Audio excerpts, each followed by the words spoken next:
Hello everyone, my name is Ina Beta, and this is the first video I'd like to make in a series of videos all about neuroscience and psychology and how that affects you. This video is going to be all about the negativity bias. This is the idea that we focus on negative events and ideas and interactions and memories much more so than positive ones. Which, I'm not going to lie, that sounds pretty terrible. Why would we have this happen to us? Why is this even a thing for us? Sounds awful, right? Many scientists theorize that it helps us to survive and helps keep us out of danger in general, right? If you think back to like hunter and gatherer times, right? If you ate a plant that made you sick, you would want to remember that. It's much more important for you to remember, which plants make you sick and which ones don't make you sick, which ones you can eat, versus, remembering that fun thing that happened around the fire one time. That's just not as important to your survival. A more modern example of this would be if you were ever bullied or attacked or something like that. Unfortunately, as much as you might want to, you're probably not going to forget that. It's going to be ingrained really deeply into your brain, and you're not going to forget that. And it's to help keep you safe. You're going to recognize similar environments, similar situations, similar people, and you're going to identify those sooner and earlier, and escape to a safer situation for yourself. And that's more important for your safety than maybe remembering the best birthday party you ever went to. The one thing I always want to do in these videos is to tie things back into neuroscience. Our brains and how they're formed, what they experience throughout our life and stuff like that. That makes us who we are. Helps it forms how we see things in the world, and it's the same for us as it is for other people. I think that's very important to remember and know about each other. So when we're talking about the negativity bias, I think it's really important to talk about the amygdala. The amygdala is the part of your brain that makes you feel emotions, whether you want to feel them or not. Positive or negative emotions, you're feeling them. So, like any structure in the brain, there's one in the right hemisphere of your brain and one in the left hemisphere of your brain. So there's two actual amygdalae in your brain. So this matters because there's a research study that I looked at where they were trying to figure out which one of your amygdalae helped you see or made you feel which emotions, right? So they hooked up some electrodes to people's heads and then stimulated either the left amygdala or the right amygdala. And they didn't tell a person which was which. I don't think that would have mattered for most people, actually. And then had them report which emotions they were feeling, right? So they found that when they were stimulating the left amygdala, they found that that the people reported they felt either positive or negative emotions, as you might expect. When they stimulated the right amygdala, though, they found that people only ever reported feeling negative emotions, which is really interesting. You would think that you would feel positive and negative emotions bilaterally, but it doesn't seem to be that way. So that's where the study ends. Really interesting results as far as I'm concerned, but I think that shows a neurological underpinning for the negativity bias, and that's my hypothesis. There isn't research that I saw that says that. There might be some out there, and if you know of any, throw it down in the comments. I'd love to see some more about that. But that shows that I think there's a neurological underpinning for the negativity bias. If we feel negative emotions bilaterally, but we only feel positive emotions unilaterally on one side of our brain, well, that says that there's way more brain activation in general for negative emotions, and you're going to have way stronger memories encoded for negative emotions and negative stimuli than positive ones. So I think that's really important to consider. Anyways, so why does all this matter? It strongly affects how we see the world, how we see other people, and how we see ourselves, really. We tend to focus on the worst of it, unfortunately. So say that you're in a group working on some sort of project or something like that, or there's something that you're involved in with the group, right? And there's a negative outcome to that situation. Well, research shows that you're more likely to attribute that negative outcome to other people in the group instead of yourself.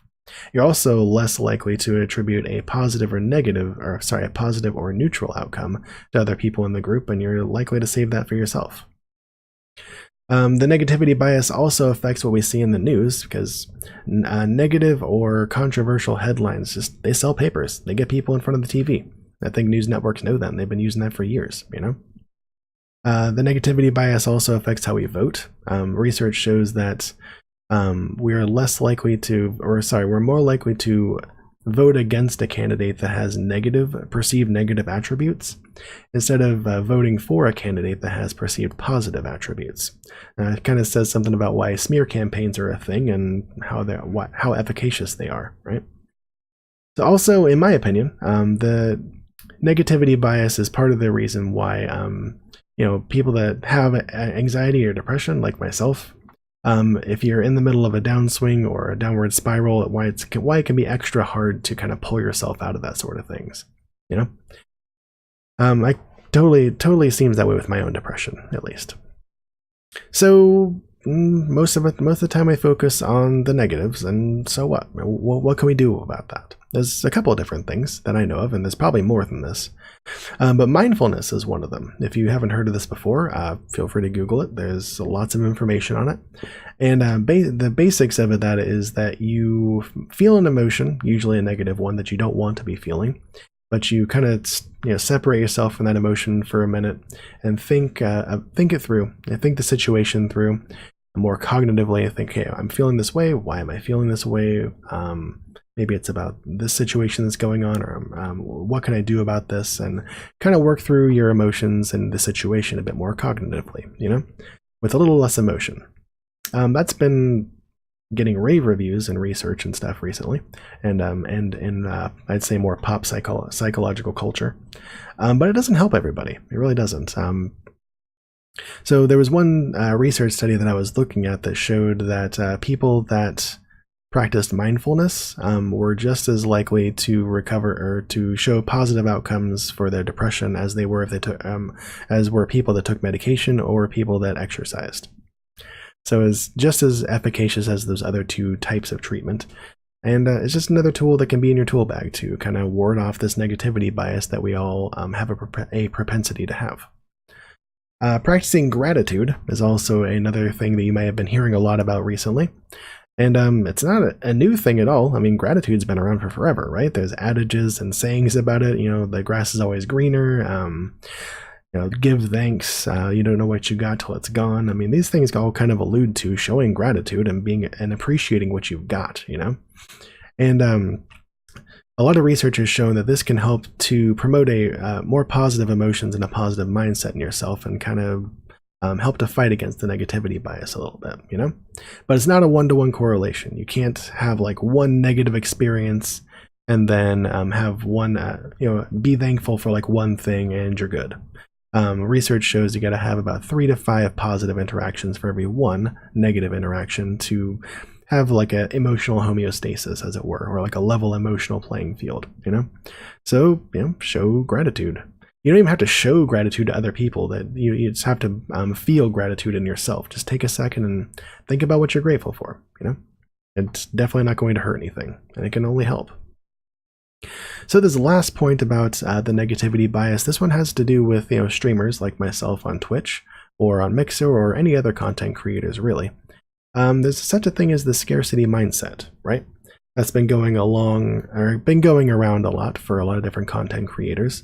And it's the idea that due to a lack of confidence, probably in yourself first and foremost, and because of that, a lack of confidence in your community and the content that you're creating and all that, you kind of tend to be a little bit toxic, maybe.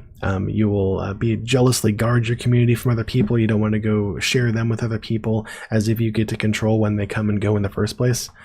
You may be very envious of other content creators who seem to be growing faster than you, and attribute that to innate things that you couldn't possibly control, such as their being female or anything like that, which really doesn't have much to do with their success, honestly. You might be engaging in follow for follow, which is a quick way to grow numbers, which isn't something you should be focusing on, and follow for follow is not working for you. I promise. Stop doing it. Ain't helping. Don't do that. It's just not helping, right?